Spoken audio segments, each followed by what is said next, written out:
का विषय है कि लगातार हम एनडीएमसी में, मुझे याद है कि जिस दिन मेरे पास एनडीएमसी के मेंबर का और उपाध्यक्ष का मेरी नियुक्ति हुई थी, मेरी एक आदत है कि मैं झूठ नहीं बोलता हूं। तो मेरी जिस दिन नियुक्ति हुई थी तो पहली बार विशाखा जी मेरे साथ हैं और इसकी प्रत्यक्षदर्शी भी हैं कि पहले किसी मुद्दे की बात अगर गृहमंत्री जी से मैंने की थी तो वो आरएमआर का ही मुद्दा था। विशाखा जी याद है आपको? याद है ना? पहला मुद्दा मैं कागज लेकर के गया था, फाइल लेकर के गया था और पहला मुद्दा अगर कोई डिस्कस किया था तो कर्मचारियों के भविष्य के बारे में, एनडीएमसी का जो लगातार काम कर रहे हैं उनके बारे में ही मैंने उनसे बात की थी।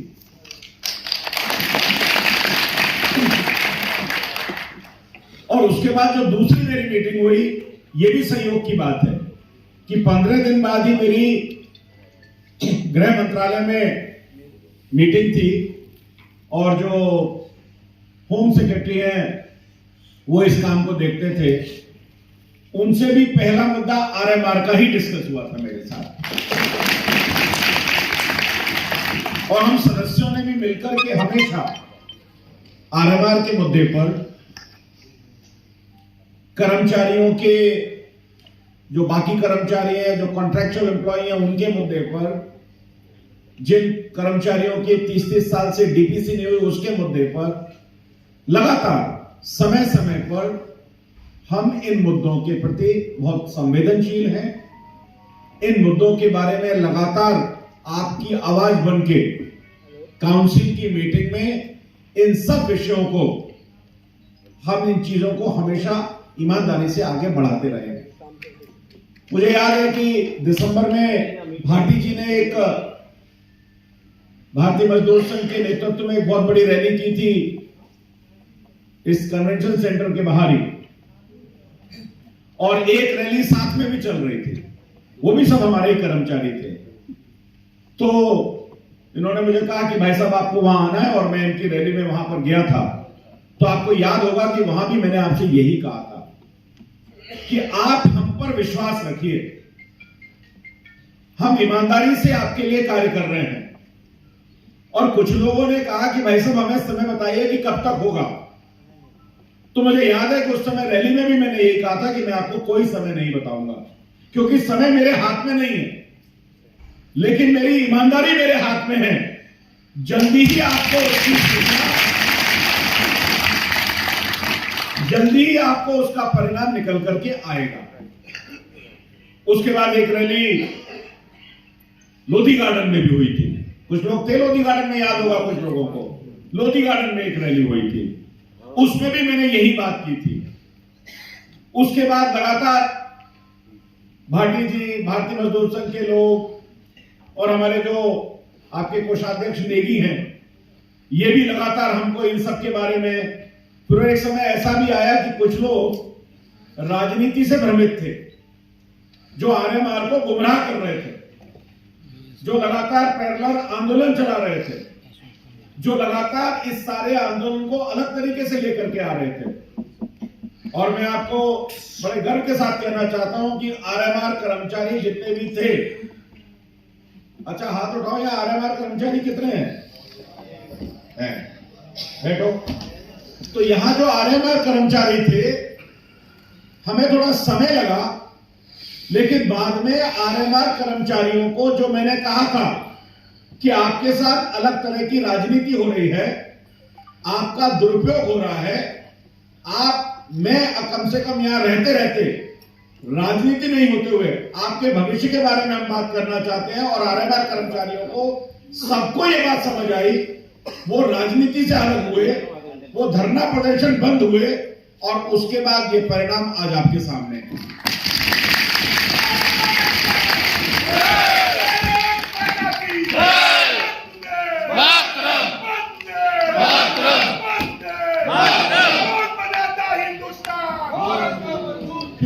क्योंकि उनको गुमराह करने वाले,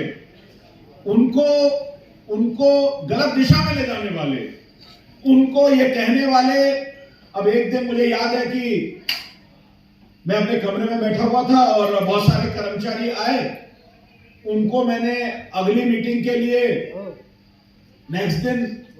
हमारी काउंसिल की मीटिंग थी और धर्मेंद्र जी उसमें काउंसिल के चेयरमैन थे, तो हमने कुछ निर्णय लेने थे और वो निर्णय जैसे ही हमने लिए, अभी हम बात ही कर रहे थे, पता चला वो तो जिन्होंने कुछ किया नहीं, अब मैं नाम नहीं लेना चाहता हूं ऐसे लोगों का, उनके बाद जाकर के फोटो खिंचाने पहुंच गए। और उस दिन वास्तव में मुझे गुस्सा आया, इसलिए नहीं कि आप किसके पास जाना है, आपको केजरीवाल के पास जाना है उसके पास जाओ, आपको कांग्रेस के पास जाना है उसके पास जाओ, आपको जिसके पास जाना है आप जाओ, लेकिन हमसे व्यवहार की बेईमानी मत करो। और वहां फोटो खिंचा करके तब मैंने उस दिन कहा, वो पहला पत्र केजरीवाल ने उस दिन लिखा था, जिस दिन हम नेक्स्ट दिन कुछ काम करने वाले थे और हमारे वैसे ही लोग गए थे, लेकिन उनको हमने समझाया। भारतीय मजदूर संघ ने हमेशा ये कहा कि हम एनडीएमसी की कार्यप्रणाली को विघ्न न डालते हुए,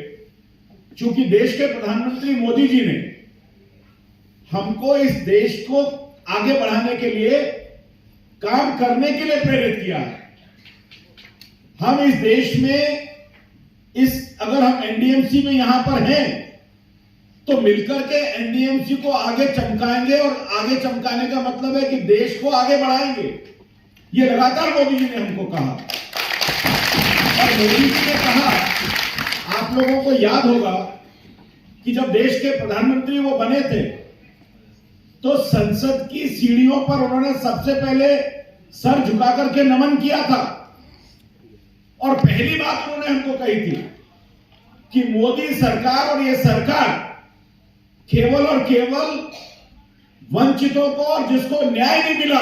उनको समर्पित सरकार है।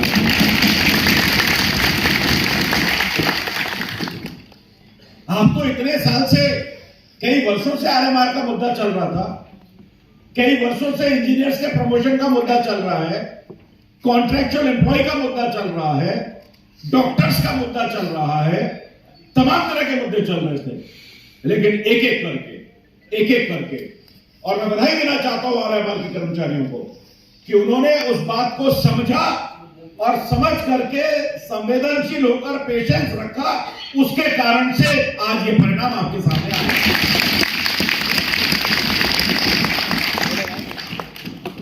और हमारे सभी सदस्यों ने इसमें लगातार योगदान दिया। मैं धन्यवाद करना चाहता हूं देश के प्रधानमंत्री जी का, और खास करके हमारे गृह मंत्री अमित शाह जी का। वास्तव में ये सरकार और हमारे नेता बहुत ज्यादा संवेदनशील हैं, उनका मन संवेदनाओं से भरा हुआ है, उनका मन जिनको न्याय नहीं मिला है उनको न्याय दिलाने के लिए भरा हुआ है। वो हमेशा उन लोगों को न्याय दिलाना चाहते हैं। अगर आपके मन में संवेदना ही नहीं होगी तो आप किसी दूसरे का दर्द कैसे समझेंगे, दूसरे की पीड़ा कैसे समझेंगे? और वही संवेदना, वही दर्द शायद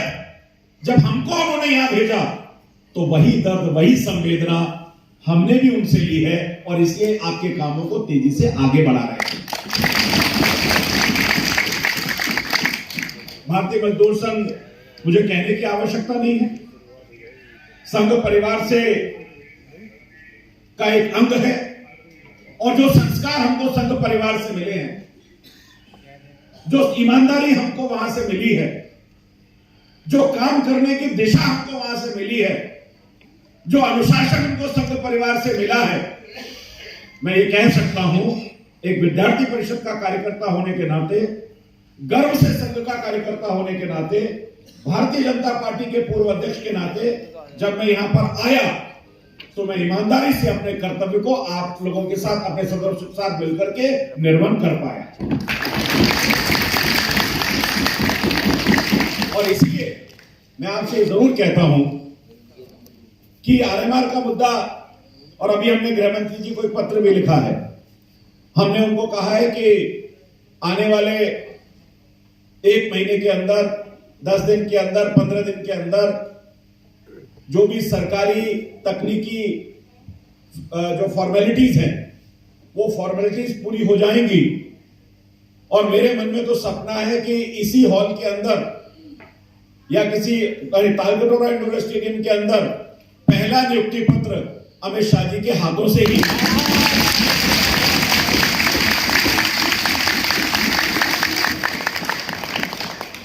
ये जो मैं वैसे निंदा करता नहीं, केवल दिल्ली में श्रेय लेने की जो राजनीति करने वाले लोग हैं उनको जरूर सोचना चाहिए और आपको आईना दिखाना चाहिए। जो बात उन्होंने कही है कि आपके काम होने के बाद ये जरूर सबको पता चलना चाहिए कि वास्तव में अरे भाई 7 साल से आप क्या कर रहे थे, आपने क्या किया 7 साल से। चलिए मैं ये भी कहता हूं कि आपके चिट्ठी लिखने में इतनी ताकत है और आपकी चिट्ठी में बहुत दम है, तो ये तो केवल एक चिट्ठी है। दिल्ली सरकार के अंदर आंगनवाड़ी के, शिक्षा में, जल बोर्ड में 40,000 से ज्यादा कर्मचारी अस्थायी हैं जिनको पक्का होना है। आपके एक हस्ताक्षर से पूरा हो सकते हैं तो एक हस्ताक्षर कर दीजिए और उनको पक्का कर दीजिए।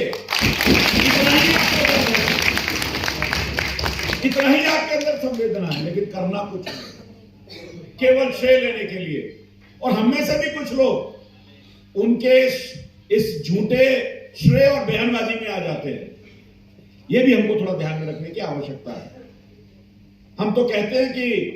उनको भगवान थोड़ी सी सद्बुद्धि दे और वो जितने भी अस्थायी कर्मचारी हैं, वहां भी मजदूर संघ हमारा काम करता है, वहां भी आवाज उठाता है। सालों से लोग बाहर बैठे हुए, महिलाएं आंगनवाड़ी की बैठी हुई हैं, कृपया उनको वो पक्का करें जिस तरीके से एनडीएमसी ने यहां पर किया है। मैं आपसे अंत में यही कहना चाहता हूं कि देश के प्रधानमंत्री माननीय मोदी जी, गृह मंत्री अमित शाह जी जिनके अंडर एनडीएमसी है, हम सभी ने एक, और हम सबको भी ये निश्चित रूप से उन्होंने निर्देशन दिया हुआ है कि हम यहां एनडीएमसी में अगर आए हैं तो हम अपनी किसी प्रकार की सुख सुविधाओं के लिए नहीं आए हैं। हम यहां के कर्मचारी और यहां के क्षेत्र में रहने वाली जनता का भला करने के लिए आए हैं और वही काम हमको करना भी है। कर्मचारियों से मैं जरूर ये कहना चाहता हूं कि एक बड़ा काम आपके लिए हुआ है। होली का बड़ा उपहार आपको इस बार मिला है। भगवान आपके सभी के जीवन में अनेकों रंग लेकर के आए, लेकिन 2 बातें जरूर मेरी बात को अन्यथा मत लीजिएगा। हमारे संविधान में 2 चीजें हैं, फंडामेंटल राइट और फंडामेंटल ड्यूटीज,